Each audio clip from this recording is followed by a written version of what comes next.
দাদা আমি ভক্ত বলছিলাম। ভক্ত? ভাই বল বল বল। তোমার বোন কি শুরু করেছে বলো তো? সেই তোরা দুই লোকে গন্ডগোল করছিস। দাদা দুবেলা বাড়িতে অশান্তি।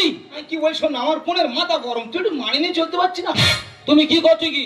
আমি কি করবো, আমি চেয়ারে বসে বসে চা খাইতে ব্যবহার করছি। খস খস করে আওয়াজ হচ্ছে কোথায়? ওই দেখ, নেতা ধর্ষণ বুঝতে পেরেছে। কি হয়েছে? বলছিলাম খস খস করে আওয়াজ হচ্ছে কোথায়? আরে আমার ঘরের মেয়ে তো মজা কথা বসানো হয়েছে, আজকে মেশিনে এসে যে পালিশ চালাচ্ছি। ঠিক আছে দাদা, ফোন রাখছি দাদা। আমি কি বলছো না, আমার বোনের মাথা গরম, তুই একটু মাইনে চলবি। আর আমি দুদিন বাদে তোদের বাড়িতে যাবো, হ্যাঁ? গন্ডগোল করবি না, রাখছি। মাথা খারাপ করে দিকে আমি এক জায়গায় চলে যাচ্ছি, ওইদিকে আমার বোনটা সে আমার ভগ্নিপথে জ্বালিয়ে খাচ্ছে। আমার ভাল লাগে না, আমি কোন দিকে যাবো নিজে বুঝে উঠতে পারছি না।